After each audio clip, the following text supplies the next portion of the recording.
It all started on a quiet afternoon in a peaceful suburban neighborhood where kids played outside, neighbors waved hello, and everything felt just normal. But behind the neatly trimmed hedges and picket fences, a storm was brewing. A young boy with special needs had recently moved in with his family, along with his beloved therapy dog, Max.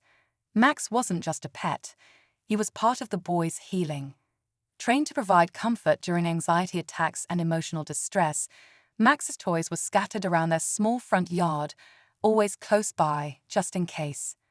But not everyone in the neighborhood shared the same warmth. Enter the HOA president, known by some residents as Karen.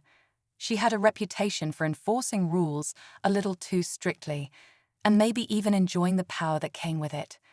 One day, she noticed Max's toys on the lawn. Instead of leaving a note or speaking with the family, she did something no one expected. She marched up, scooped up the dog's toys, and dumped them straight into the trash. The act didn't go unnoticed. What happened next shocked the entire community, sparked a heated debate, and led to consequences that Karen never saw coming. But how did a few dog toys lead to a police car parked outside her home? Stay tuned. This story is just getting started. Karen had always been strict about the HOA rules: grass length, mailbox paint, even a shade of curtains facing the street. Some said she cared too much. Others said she just liked control. But this time, it felt different. When she tossed out Max's toys, it wasn't just about keeping the neighborhood tidy. To the boy's family, it felt personal, and to many neighbors, it crossed a line. Max's toys weren't just random clutter. They were specially chosen to help the boy cope with his daily challenges: textured balls for sensory calming, soft plushies for comfort, and even a chew-resistant tub rope that helped Max stay focused during stressful moments. The family had explained all of this before, kindly and clearly, at a community meeting when they first moved in. Karen had nodded politely, but now it was like she never listened. Whispers started traveling down the sidewalks. Doorbells rang more often. People began sharing their own run-ins with Karen, small stories that, until now, no one had thought to say out loud. Late-night notes on mailboxes, surprise finds, photos snapped of flower pots and garden gnomes. For the first time, the neighborhood wasn't just following rules, they were questioning them. But why would someone go so far over a few dog toys? And what was really going on behind Karen's closed door? As the days passed, the situation grew more tense. The boy's parents tried to stay calm, hoping the issue would quietly pass. But the moment someone posted security footage of Karen tossing Max's toys into the garbage, without saying a word to anyone, the neighborhood lit up. The video spread like wildfire in local Facebook groups and community chats. People were shocked, not just by the act itself, but by how cold and deliberate it looked. Neighbors who had stayed quiet for years began speaking up. One family shared how Karen made them repaint their fence twice because the shade of white was too bright. Another recalled how she once threatened a fine because their Halloween decorations stayed up a day too long.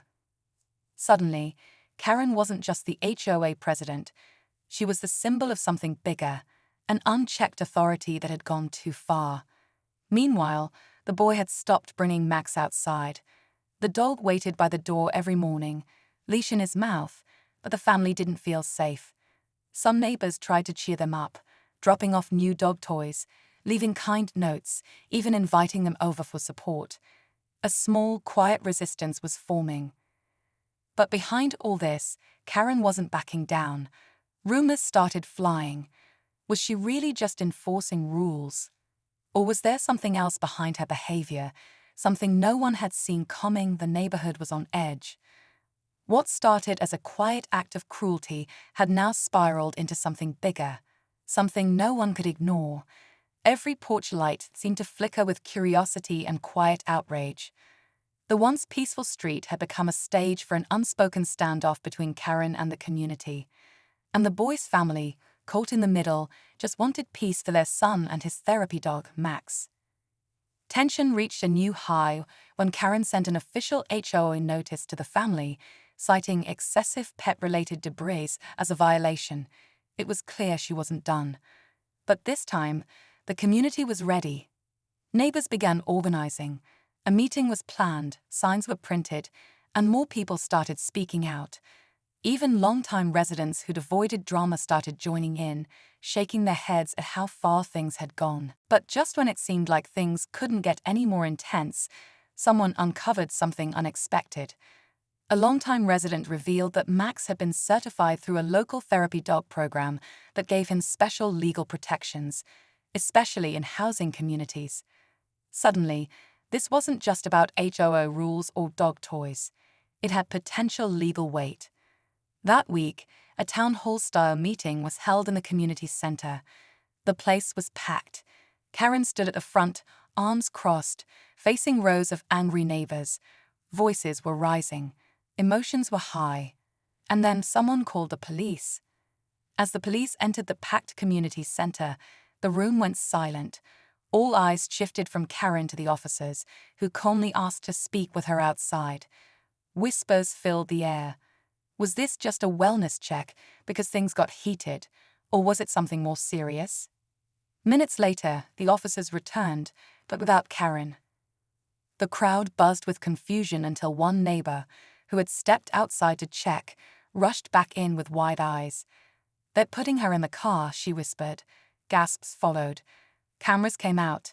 No one knew exactly why she was being detained, but something had clearly shifted. The tension snapped into full-blown chaos. That's when the second twist hit. One of the neighbors, a retired paralegal, stood up holding a stack of papers. "I didn't want to get involved," he said, "but I think people need to see this." He explained that after hearing about Max and the family's struggles, he dug through old HOA filings, public records that most had forgotten. What he found raised eyebrows. Karen had been serving as HOA president past her term limit.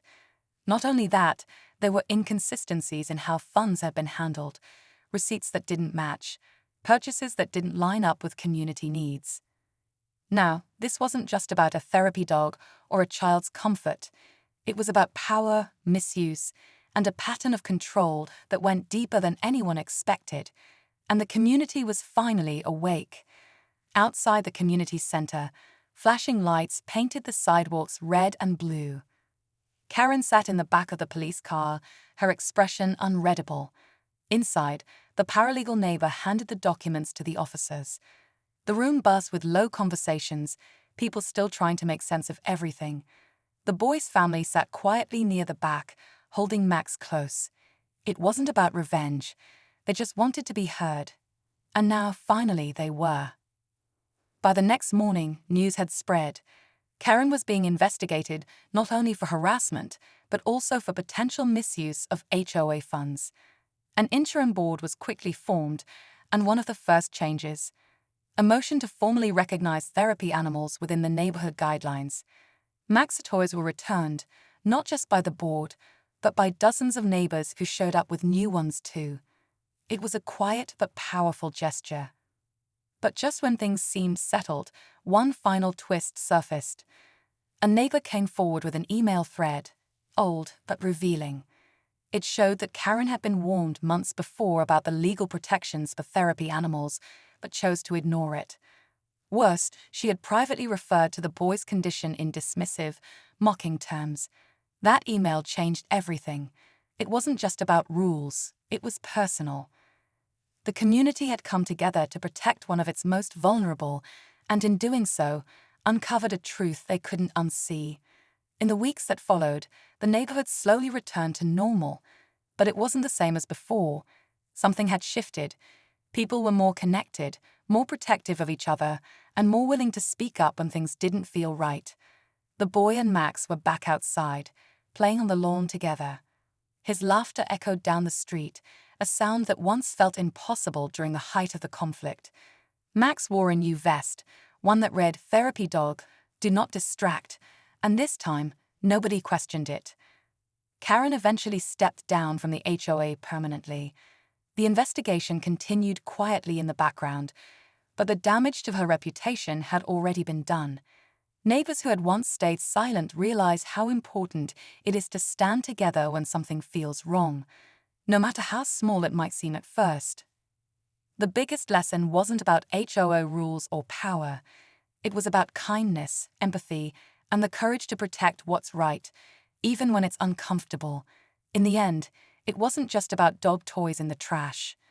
It was about a community finding its voice, a child finding peace, and a therapy dog doing exactly what he was trained to do: heal hearts, one day at a time.